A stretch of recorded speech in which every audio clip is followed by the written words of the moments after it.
कभी कभी ऐसा लगता है जैसे जीवन हमारी मुट्ठी से फिसलता जा रहा हो। मन बेचैन हो उठता है, दिल भारी हो जाता है और मन के अंदर एक खालीपन गूंजने लगता है। उस वक्त बस ऐसा लगता है कि काश कोई ऐसा होता जो हमारे मन के दुखों को जान सकता। इससे पहले कि हम इस विषय को गहराई से समझें, आपसे अनुरोध है कि इस वीडियो को अंत तक देखें। यदि आपको हमारा ये प्रयास पसंद आए तो वीडियो को लाइक करें और नीचे कमेंट में अपना सुझाव अवश्य लिखें। साथ ही अगर आपने हमारे चैनल को अभी तक सब्सक्राइब नहीं किया है तो अभी सब्सक्राइब करें और बेल आइकन जरूर दबाएं ताकि हमारी हर नई प्रेरणादायक वीडियो सबसे पहले आप तक पहुंचे। हमें पूरा विश्वास है कि इस वीडियो को अंत तक देखने और शांत मन से इसकी बातों को सुनने व समझने के बाद न केवल आपके मन को असीम शांति का अनुभव होगा बल्कि आपके जीवन में भी सकारात्मक परिवर्तन अवश्य आएगा। जो भी इसके ज्ञान को अपने जीवन में अपनाएगा उसे अपनी हर समस्या का समाधान अवश्य मिलेगा। दोस्तों, जय श्री कृष्ण। आप सभी का इस पावन और सकारात्मक यात्रा में तहे दिल से स्वागत है। श्रीमद् भगवद गीता में मनुष्य के जीवन की प्रत्येक समस्या का समाधान मिलता है। भगवद गीता ऐसे प्रेरणादायक संदेशों का महासागर है जो जीवन से निराश मनुष्य को आशा से भर देती है। गीता में श्री कृष्ण कहते हैं, हर किसी की जिंदगी में एक समय आता है जब कुछ भी साफ नहीं होता। क्या सही है, क्या गलत, किस पर भरोसा करें, किससे दूर रहें, समझ नहीं आता। यही उलझन कभी एक योद्धा अर्जुन के सामने भी थी। वो रणभूमि में खड़ा था लेकिन असली युद्ध उसके भीतर चल रहा था। सामने उसके अपने खड़े थे जिनसे उसे लड़ना था। वो कांप रहा था, आंखें नम थीं, मन कमजोर हो चला था। और तब खुद भगवान ने उसे समझाया, अर्जुन, जिन बातों के लिए दुखी हो वे तुझे बांधने के लिए नहीं है। ये शब्द केवल अर्जुन के लिए नहीं थे, ये हम सब के लिए थे। जब हम अपने जीवन की लड़ाई में हार मानने लगते हैं, ये शब्द हमें नया रास्ता दिखाते हैं। हम तब तक नहीं टूटते जब तक हम खुद को हारा हुआ नहीं मान लेते। जो बीत गया वो मिटने वाला था और जो वास्तव में है वो कभी नष्ट नहीं हो सकता, क्योंकि हम केवल ये शरीर नहीं हैं, हम उस चेतना का अंश हैं जो कभी समाप्त नहीं हो सकता।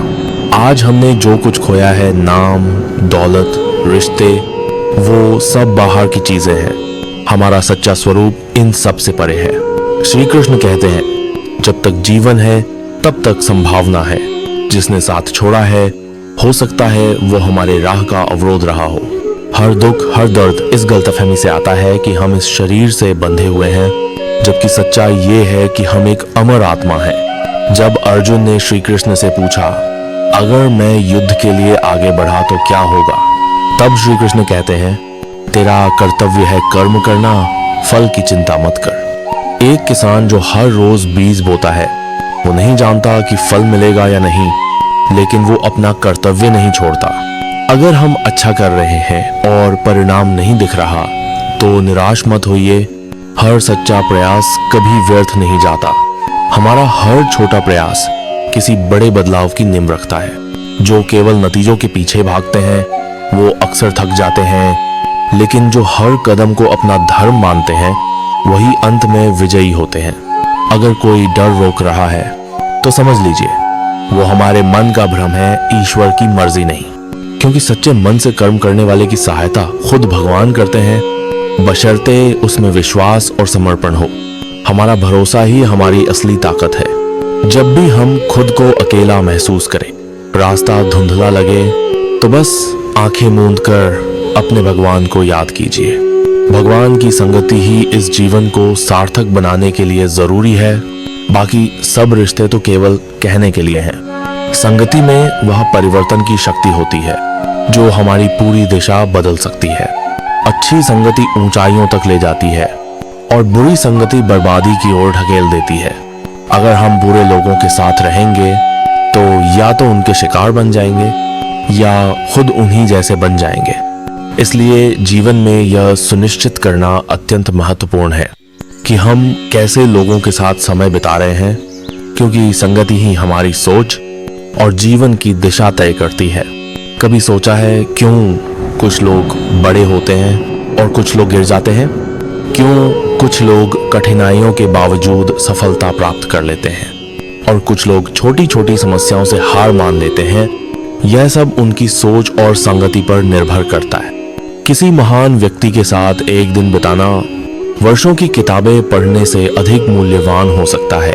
दुख ने एक बार सुख से कहा, तुम्हारा नाम तो हर इंसान की जुबान पर है, सब तुम्हें पाना चाहते हैं। सुख मुस्कुराया और बोला, भाग्यशाली तो तुम हो, क्योंकि लोग तुम्हारे आने पर अपनों को याद करते हैं, जबकि मेरे आने पर वे अपनों को भूल जाते हैं। सुख भले ही सभी को प्रिय होता है, लेकिन दुख की भी अपनी जगह होती है। दुख हमें जीवन के असली मूल्य समझाता है। ये हमें दिखाता है कि कौन हमारे साथ है और कौन नहीं। जीवन में दुख दो तरह से आता है। पहला तब जब हमारी कोई इच्छा अधूरी रह जाती है, और दूसरा तब जब हमारी सारी इच्छाएं पूरी हो जाती हैं। कई बार जब हम सब कुछ पा लेते हैं, तब भी हमें संतोष नहीं होता। असल में दुख हमारे जीवन का एक ऐसा हिस्सा है जो हमें मजबूत बनाता है।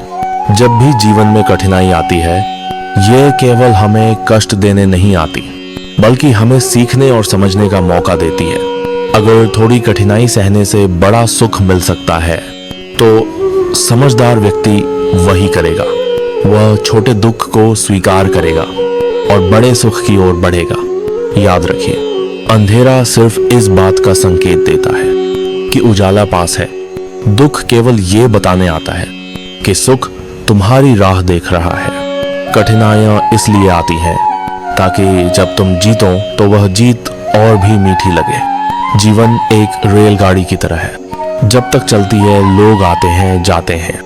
कोई नया चढ़ता है, कोई पुराना उतरता है। कभी तेज दौड़ती है, कभी धीमी हो जाती है, कभी किसी स्टेशन पर ठहरती है और कभी अनजान पटरियों पर निकल पड़ती है।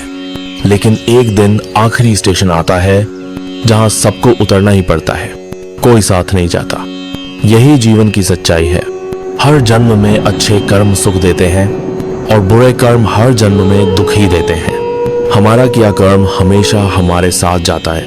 अपने आप को दुखों से आजाद करना है तो श्री कृष्ण की कही हुई बातें अपने जीवन में उतारनी होंगी।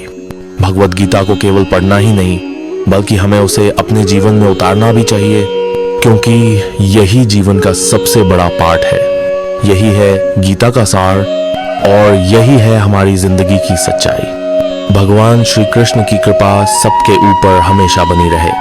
दोस्तों, हमें आशा है कि आपको ये वीडियो अच्छी लगी होगी। इसे जरूर शेयर करें। दूसरों की मदद करना ही जीवन का असली मकसद है।